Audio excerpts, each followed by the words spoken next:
होता है, यहाँ से वीडियो बनाइए, है ना, जरूर उसके लिए लगा। अब हम बात करेंगे टूल्स एंड मटेरियल, वो गिरेंगे, उससे बचने के लिए क्या उपाय है। हाँ। सबसे पहले तो जहाँ पे हम हाइट वर्क का काम कर रहे हैं, 2 मीटर की एरिया को चारों तरफ से 2 मीटर की डिस्टेंस की एरिया को हम प्रॉपर सॉफ्ट बैरिगेटिंग करेंगे। क्या करेंगे? सॉफ्ट बैरिगेटिंग कर देंगे, चारों तरफ घुमा के बैरिगेटिंग कर देंगे, जिससे कि कोई भी व्यक्ति उसके अंदर न जाए। अगर कोई मटेरियल गिरता भी है तो उसके सर पे नहीं गिरना चाहिए, चाहे कंपनी का आदमी हो या कंपनी के बाहर का आदमी हो, कोई व्यक्ति उसके अंदर नहीं जाएगा।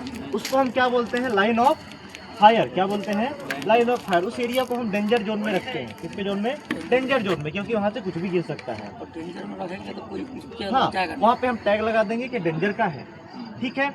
और ज़्यादातर अगर ज़्यादा ऊंचाई है तो वहाँ पे हम किसका उपयोग करेंगे? स्कार्फ होल्डिंग का। किसका करेंगे? स्कार्फ होल्डिंग का, मचान का उपयोग करेंगे। कभी भी हमको लेडर का उपयोग नहीं करना है, ठीक है। और उसी स्कार्फ होल्डिंग का यूज करना है जिस पे सेफ्टी का इंस्पेक्शन टैग लगा हो और ग्रीन टैग लगा हो।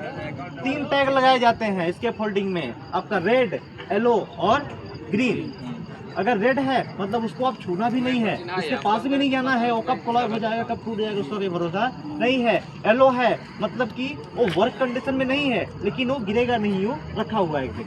अगर ग्रीन है तभी आपको उस पर काम करना है। टूल्स एंड मटेरियल का जो मैंने बोला गिरने का, उसके लिए क्या होता है? बैरिकेडिंग करा दिए। अगर ज़रूरत हो तो वहाँ पे हम सेफ्टी नेट डलवा देंगे।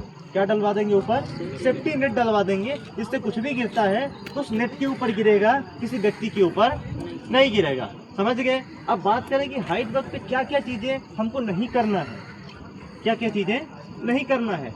हाइट वर्क पे कभी भी अपने को स्टंटबाजी नहीं करना है। स्टंट कहें तो अपन हम फुल बॉडी हार्नेस लेके गए, उतार दिए और हम स्टंट करने लगे, पुशअप मारने लगे, ऐसे हरकतें करने लगे जो हमारे जान को खतरा में डाल सकता है, ठीक है।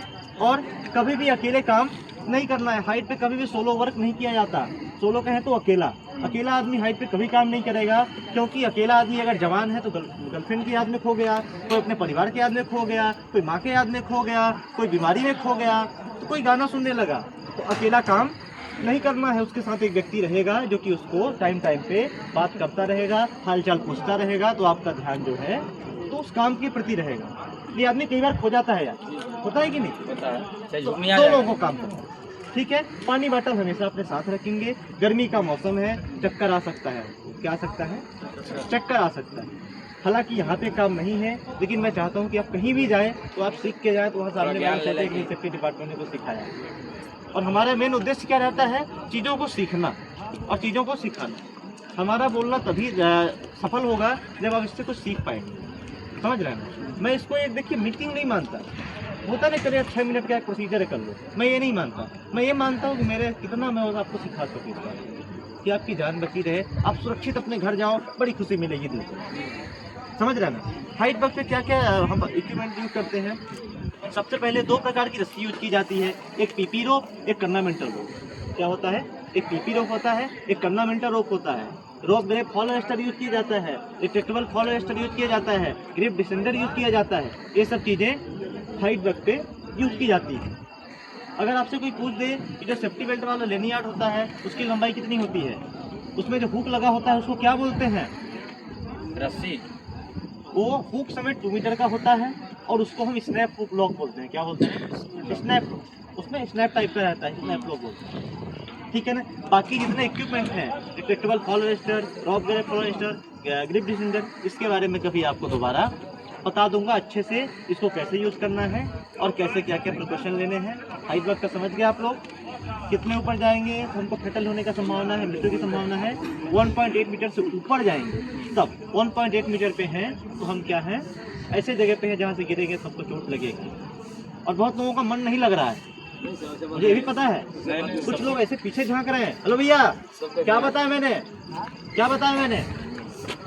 कितने मीटर पे फटल होता है? आए क्या है? आप तो पहले बिना पीपी में लाइन में कैसे आ गए? किनारे जाइए, किनारे जाइए, हटिए हटिए आप। ऐसे लोगों को बताइए, टेंशन नहीं है। मैं चिल्ला रहा हूँ, गला फाड़ रहा हूँ। अभी आइए रहा घर से। कितने लोग सुन लिए भाई? कितने मीटर में फटल होता है?